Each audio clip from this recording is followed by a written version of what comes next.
Praise the lord. దేవుని పరిశుద్ధ నామములో ప్రేమైన దేవుడి బిడ్డలందరికీ హృదయపూర్వకమైన వందనాలు తెలియజేస్తూ ఉన్నాను. దేవుడు మిమ్మల్ని, మీ కుటుంబాన్ని వర్ధిల్ల చేసి అత్యధికమైన దీవెన, అత్యధికమైన ఆశీర్వాదాన్ని ప్రభు ఈ రోజంతా మీకు అనుగ్రహించి మిమ్మల్ని దీవించును గాక. ప్రతిదినం కూడా దేవుని మాటలు వింటూ ధైర్యపరచబడుతూ బలపరచబడుతూ ముందు కొనసాగింపబడుతున్నారని ప్రభువుని ఎంతగానో స్తుతిస్తూ ఉన్నాం.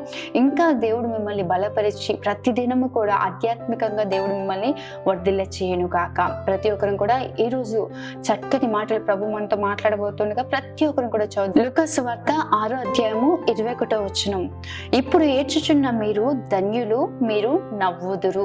ఆమేన్. ఒకసారి బిగ్గరగా ఆమేన్ అని చెప్పండి. ప్రభు ఎంతటి చక్కటి వాగ్దానాన్ని మనకు అనుగ్రహిస్తున్నారు చూసారా. ఈరోజు దేవుడు అద్భుతమైన రీతిగా మీరు మనతో మాట్లాడుతున్నారు. ఇప్పుడు మీరు దుఃఖింపబడుతున్నారా ప్రియ దేవుని బిడ్డ? ఇప్పుడు మీరు కన్నీరు కారుస్తున్నారా?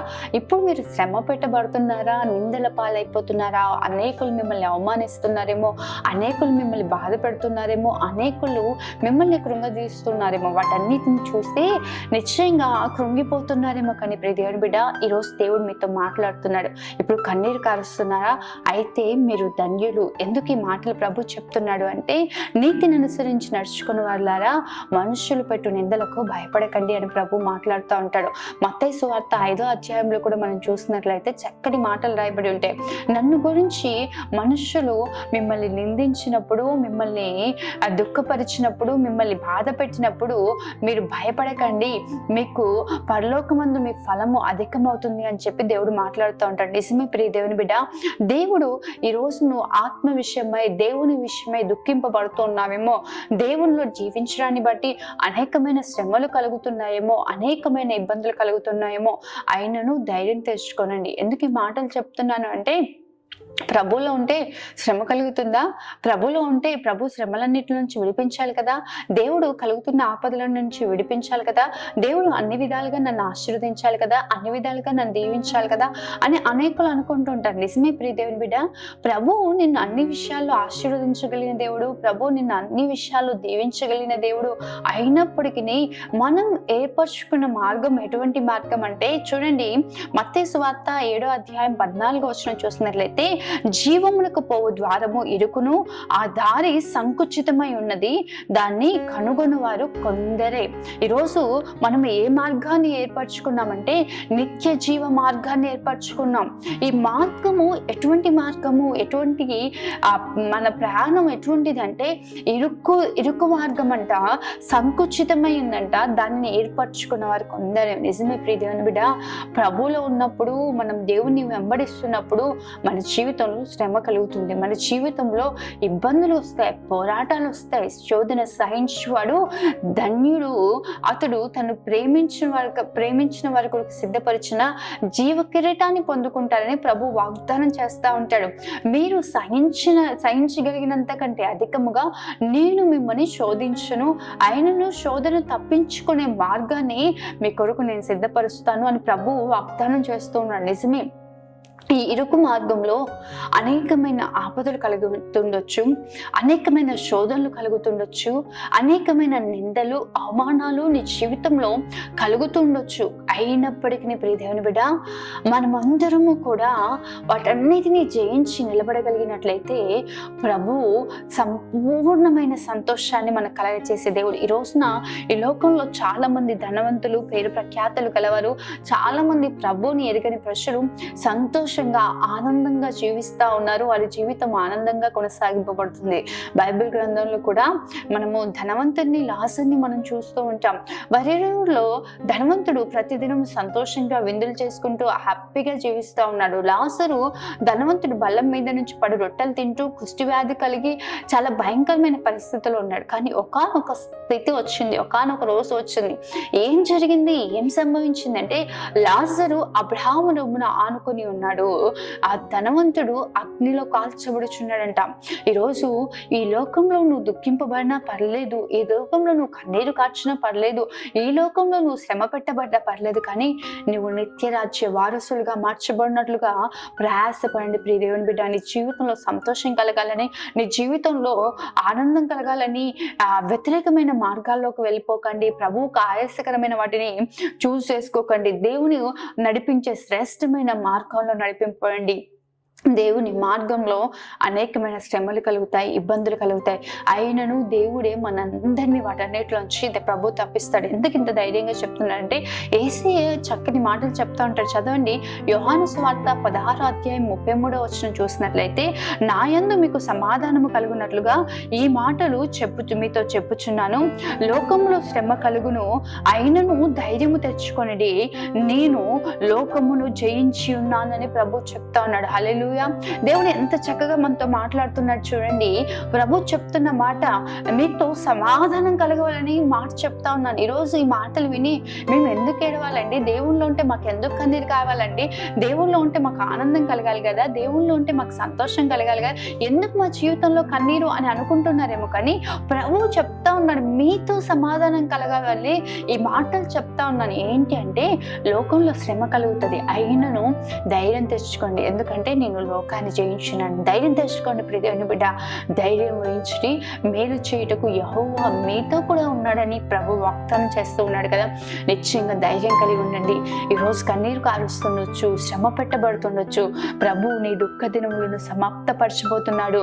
ప్రతి ఒక్కరిని కన్నీటి నుంచి విడిపించి గొప్ప ఆనందం, శాశ్వతమైన ఆనందాన్ని ప్రభు మనకు అనుగ్రహించబోతున్నాడు. అదే రీతిగా మనం చూసినట్లయితే పేతురు రాసిన మొదటి పత్రిక 4:14 చూస్తే, క్రీస్తు నామము నిమిత్తము మీరు నిందల పాలైన ఎడల మహిమా స్వరూపి అయిన ఆత్మ అనగా దేవుని ఆత్మ మీ మీద నిలుచున్నాడు గనక మీరు ధన్యులు. హల్లెలూయా.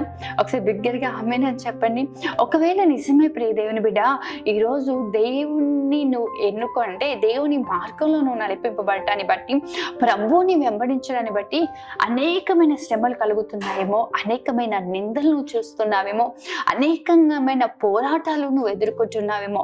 అయితే పేతురు, అపోస్తుడైన పేతురు, సంఘాన్ని కట్టిన పేతురు చెప్తున్న మాట ఏంటి తెలుసా? క్రీస్తు నామం నిమిత్తము నిందల పాలైనడల మహిమా స్వరూపి అయిన ఆత్మ అనగా దేవుని ఆత్మ మీద నిలబడుతుందంట. మీరు ధన్యులు అని ఈరోజు దేవుడు మాట్లాడుతూ ఉన్నాడు. నిశ్చయంగా ప్రభు నిమిత్తం మీరు నిందింపబడుతున్నా, ప్రభు నిమిత్తం మీరు హేళన చేయబడుతున్నా, దేవుని చిత్తానుసారంగా మీరు శ్రమ పెట్టబడుతున్నా, నిశ్చయంగా మీరు ధన్యులు ప్రియ దేవుని బిడ్డ. దేవుని ఆత్మ మీ మీద ఉంటుంది.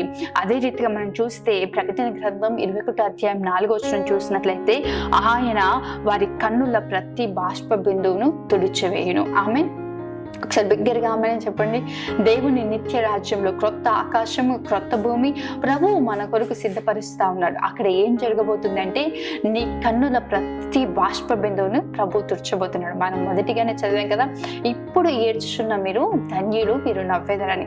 నిజమే, ఈ భూమి మీద నివసించిన కొద్ది కాలం 70 సంవత్సరాలు 80 సంవత్సరాలు కదా. మనిషి ఆయుష్ అంటే 70 సంవత్సరాలంట, అధిక బలమున్న ఎడల 80 సంవత్సరాలంట. ఆ జీవించిన కాలంలో ఈ ఆయుష్ అనేకులకు కూడా లేదండి. అంత కాలం జీవిస్తామన్న నమ్మకం కూడా చాలా మందికి లేదు, పరిస్థితులు కూడా అటువంటి రీతిగా లేదు. అయినప్పటికీ చెప్తా ఉన్నాను, జీవిస్తున్న ఈ కొద్ది కాలము మనం దుఃఖింపబడినప్పటికీ శాశ్వతమైన ఆనందము, యుగ యుగములు మన నిత్య సంతోషాన్ని ప్రభువు మనకు అనుగ్రహించబోతున్నాడు. నిత్యమైన ఆనందాన్ని ప్రభువు మన పైన కుమ్మరిస్తాడంట. సరే, ఇవన్నీ కూడా మనం నిత్య రాజ్యంలో అనుభవిస్తాం. అయితే ఈరోజు ఒకవేళ నీ జీవితంలో ఏదో ఒక లోటు కలిగి, ఏదో ఒక సమస్య కలిగి, ఏదో ఒక నిందలతో కన్నీరు కారుస్తున్నావేమో. అన్న దేవుని సన్నిధికి కన్నీరు కార్చుకుంటూ మనోవేదనతో, మనోదుఖము కలదై దేవుని సన్నిధికి వెళ్ళిందంట. తద్వారా దేవుడు తన ప్రార్థన ఆలకించాడు. చాలా శక్తివంతమైన ప్రార్థన, ప్రభు సన్నిధిని కదిలించే ప్రార్థన, ఆయన సింహాసనాన్ని కదిలించే ప్రార్థన ఏదైనా ఉందంటే అది కన్నీటి ప్రార్థన. ప్రియ దేవుని బిడ్డ, దేవుని సన్నిధిలో కన్నీరు కార్చు. ఈరోజు ఆ చిన్న బిడ్డల్ని మనం చూస్తూ ఉంటాం కదా, వాళ్ళకి ఏదైనా కావాలి అంటే తల్లిదండ్రుల దగ్గర గోల చేసి, అల్లరి చేసి, ఏడ్చి సాధిస్తూ ఉంటారు. ఇంకా వాళ్ళు ఏడుస్తూ ఉంటే చూడలేక తల్లిదండ్రులు వారు అడిగింది ఇస్తూ ఉంటారు. నిజమే, భూలోకపు తల్లిదండ్రులే, భూలోకంలో ఉన్న ఆ తల్లిదండ్రులే అంతగా మనల్ని ప్రేమిస్తే మన పరమ తండ్రి మన కొరకు అంతకంటే అధికంగా ప్రేమిస్తాడు కదా. శ్రేష్టమైన ఈవుల్ని ప్రభు మనకి ఇస్తాడు కదా. మన కన్నీటికి చాలా విలువ ఉంది ప్రియ దేవుని బిడ్డ. చాలా మంది వారి కన్నీటిని చాలా వృధా చేస్తూ ఉంటారు.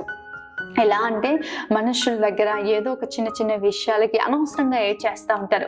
నీ కన్నీరు చాలా విలువైంది ప్రియమైన బిడ్డ. ఎందుకు ఈ మాటలు చెప్తున్నాను అంటే, కీర్తన గ్రంథంలో ఒక చక్కటి మాట రాయబడి ఉంటుంది. 56 కీర్తన 8వ వచనం చూసినట్లయితే, నా కన్నీళ్లు నీ బుడ్డిలో నుంచబడి ఉన్నవి, అవి నీ కవలిలో అనగా పుస్తకములో కనబడును కదా. ఆమె దేవుడు మన కన్నీటినంట ఒక బుడ్డిలో దాచి ఉంచాడంట. అవన్నీ కూడా ఆయన పుస్తకంలో వ్రాయబడి ఉన్నాయంట. మనం ఎప్పుడు కన్నీరు కార్చం, ఏ పరిస్థితిని బట్టి కన్నీరు కార్చం, ఎవరిని బట్టి కన్నీరు కార్చం. నిజంగా ప్రభు మన కన్నీటికి ఎంత విలువ ఇచ్చాడో ఒకసారి ఆలోచించండి. నీ కన్నీరు వృధాగా పోకూడదు ప్రియమైన బిడ్డ. దేవుడి సింహాసనాన్ని కదిలించి ఆ కన్నీటిని ప్రభు సన్నిధిలో ఉపయోగించి, ప్రభు సన్నిధిలో కన్నీటితో ప్రార్థించి అనేకుల ఆత్మక్షేమం నిమిత్తం, నీ కుటుంబ క్షేమం నిమిత్తం, నీ ఆత్మ ప్రయోజనం నిమిత్తం, నీ కలుగుతున్న పోరాటాల నిమిత్తం ప్రభు సన్నిధిలో కన్నీరు కార్చి ప్రార్థించే హిజ్కియా ప్రభు సన్నిధిలో కన్నీరు కార్చాడండి. తద్వారా ప్రభు చెప్తున్న మాట ఏంటో తెలుసా? యెషయా గ్రంథం 38వ అధ్యాయం 5వ వచనం చూసినట్లయితే, నీవు కన్నీళ్లు విడిచిట చూచితిని, నీ ప్రార్థన నేను అంగీకరించి ఉన్నానని ప్రభువు యెషయాతో మాట్లాడుతూ ఉంటాడు. నిజమే ప్రియమైన బిడ్డ, కన్నీటికి అంత శక్తి ఉంది. ఈరోజు నువ్వు కన్నీరు కారుస్తున్నావా? అది లోకంలో సమస్యలు బట్టైనా కావచ్చు, ప్రభు నిమిత్తము నువ్వు నిలబడటాన్ని బట్టైనా కావచ్చు, కానీ నిశ్చయంగా నువ్వు నవ్వబోతున్నావు. నీ సంతోషములకు ప్రతిగా, నీ దుఃఖములకు ప్రతిగా దేవుడు సంతోషాన్ని కలగ చేయబోతున్నాడు. దేవుడు నీ దుఃఖ దినములు సమాప్తపరచబోతున్నాడు. ఆమెన్. ప్రార్థన చేసుకుందాం.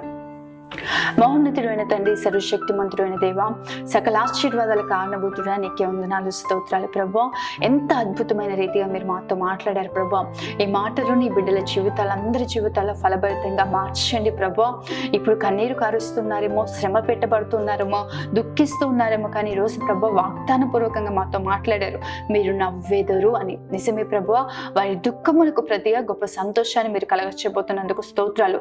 వారి గోనె పట్టును విడిపించి ఉల్లాస వస్త్రాలను వారికి ధరింప చేయబోతున్నందుకు వందనాలు ప్రభా. ఆనంద తైలముతో వారిని అభిషేకించబోతున్నందుకు స్తోత్రాలు. నీకు నోటి నిండా నవ్వును కలగ చేస్తానన్నావు. ఈ రోజు ప్రభా, నీ నామం నిమిత్తం నీ బిడ్డలు కన్నీరు కారుస్తున్నారేమో, శ్రమ పెట్టబడుతున్నారేమో, కానీ నిత్యమైన సంతోషాన్ని, యుగ యుగముల ఆనందాన్ని నీ బిడ్డల జీవితాల్లో మీరు కలగ చేయబోతున్నందుకు వందనాలు ప్రభా.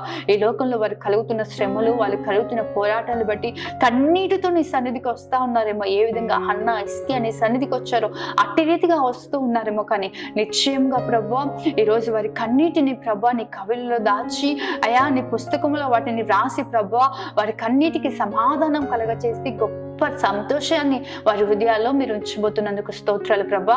ఎంత అద్భుతమైన రీతిగా మాతో మాట్లాడినందుకు వందనాలు. ప్రతి ఒక్కరిని దీవించండి, కృపలో వర్ధిలింప చేయండి. మేలుకరమైన గొప్ప కార్యాలు బిడ్డలందరి జీవితాల్లో జరిగించమని యేసు నామములో అడుగుతూ ఉన్నాను తండ్రి. ఆమెన్. దేవుడు మిమ్మల్ని, మీ కుటుంబాన్ని దీవించును కాక. దేవుని కృప, బలమైన సన్నిధి ఈ రోజంతా మీకు తోడుగా ఉండును గాక. ఆమెన్. God bless you.